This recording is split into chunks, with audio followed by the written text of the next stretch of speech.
A palavra lepidóptera significa o corpo com escamas. Borboletas e mariposas têm suas asas cobertas por escamas muito pequenas. Também são animais homometabólicos, de metamorfose completas.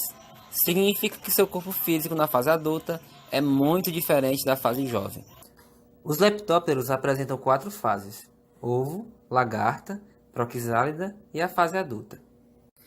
As borboletas e mariposas, quando saem do casulo, elas não crescem, permanecem do mesmo tamanho a vida toda. Patas.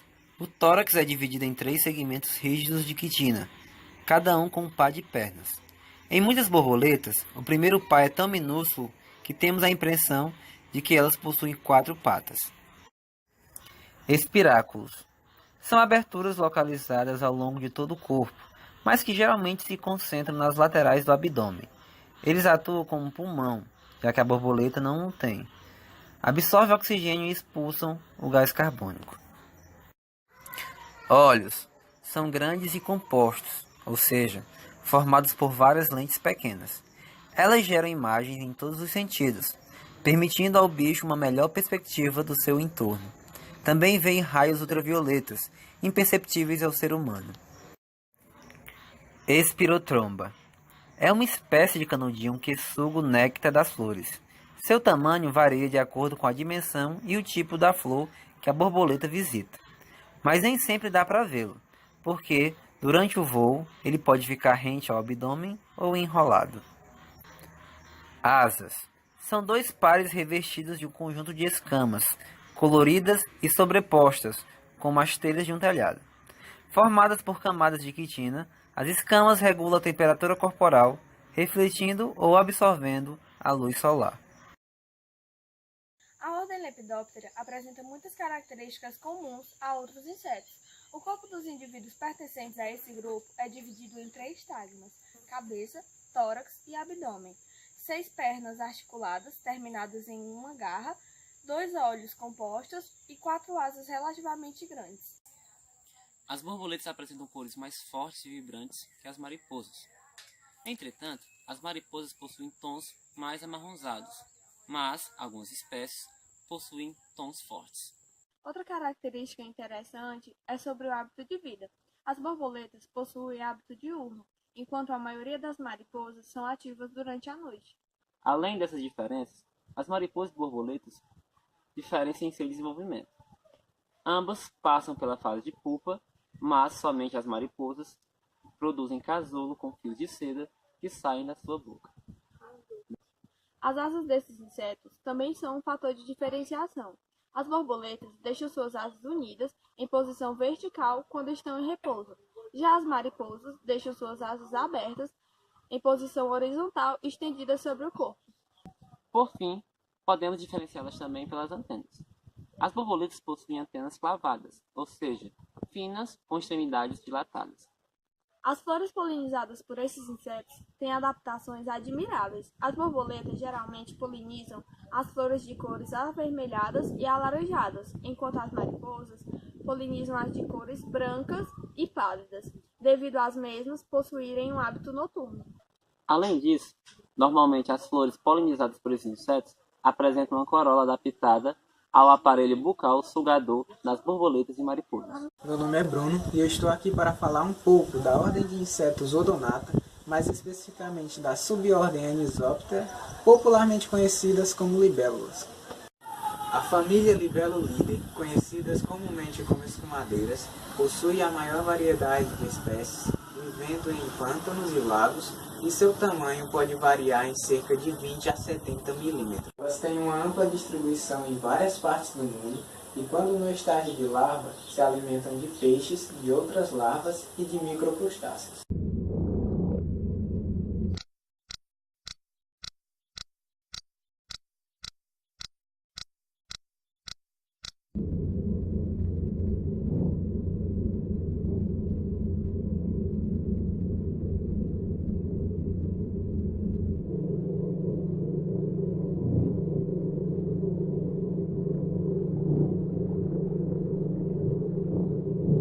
Já como libélulas, se alimentam de moscas, besouros, abelhas, de vespas e até mesmo de outras libélulas.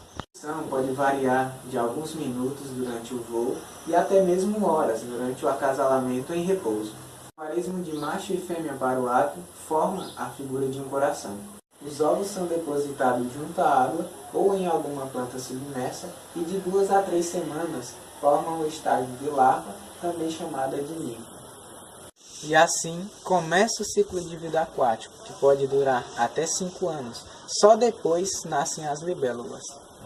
A presença das libélulas nas matas ou mesmo em ambientes urbanos está associada a um componente vital, que é a presença da água limpa.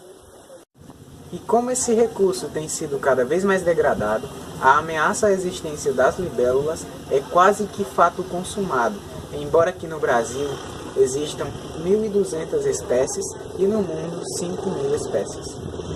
Os insetos da ordem Odonata parecem pequenos helicópteros em voos rasantes e se dividem em zigópteras, que são as donzelinhas, e em anisópteras, que são a subordem que aqui me refiro. O fato é que as libélulas são muito rápidas, pois batem suas asas cerca de 50 vezes por segundo, e quando comparadas a abelhas e mosquitos, que batem cerca de 4 a 8 vezes por segundo, são experts nesse quesito. Podem percorrer 100 km em um dia, sua cor demora alguns dias para se fixar e são capazes de comer 14% de seu peso em um mesmo dia. Meu nome é Rafael. Eu vou falar sobre a subordem zigótona, que pertence à ordem Odonata. No Brasil, a ordem Odonata é conhecida pelo seu principal representante, as libélulas, mas ele apresenta outras subordens, que são os zigótonas, também conhecidos como donzelinhas ou alfinetes. As donzelinhas apresentam tamanho menores que as libélulas e com uma média de 3,5 centímetros. Também apresenta um par de olhos grandes, mais afastados, e quando em estado de repouso, apresenta com asas em paralelo com o comprimento do corpo, diferente das libélulas. Eles possuem capacidade de voo pior que as libélulas, o tornando mais fácil de capturar, e possuem movimentação meio trêmula. A ninfa das libélulas apresenta o comprimento de corpo mais alongado e a das donzelinhas apresenta 3 pares de brânquias externas, semelhantes a penas. Eles possuem hábito e ciclo de vida semelhante a libélulas, assim como sua alimentação e respiração. Curiosidades. Um estágio em que as borboletas e mariposas não querem chamar atenção para si é o de pupa, pois são muito vulneráveis. Então, se elas puderem parecer uma folha morta ou um resíduo no chão, terão muito mais chances de sobreviver. Algumas mariposas desenvolveram formato semelhante a excrementos de aves, de maneira a parecerem menos saborosas aos predadores em potencial. Algumas espécies de lagartas lembram vagamente uma cobra, isso graças a seus falsos olhos que não são proporcionais a seu corpo comprimido. Quando chegamos mais perto, descobrimos também uma pequena glândula com um prolongamento que elas podem desenrolar. Parece muito a língua de uma cobra sendo estendida diante de seus olhos. O posicionamento é exatamente para criar essa impressão. É comum também essas lagartas segregarem substâncias dessas glândulas.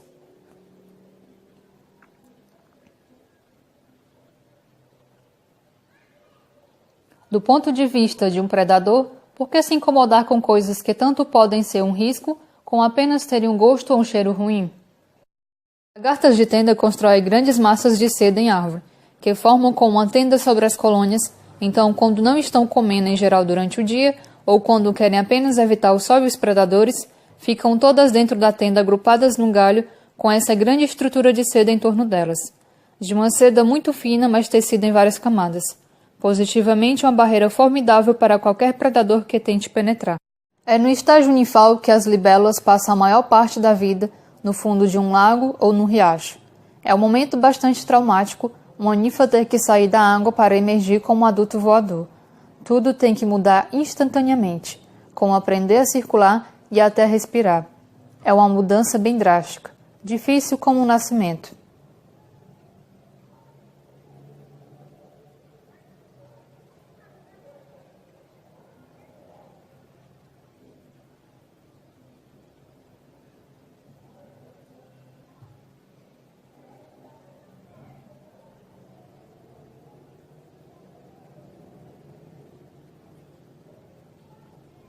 Elas ainda não estão prontas para voar. As asas precisam secar e antes o corpo precisa enrijecer, o que demanda todo um processo. Obrigada pela atenção.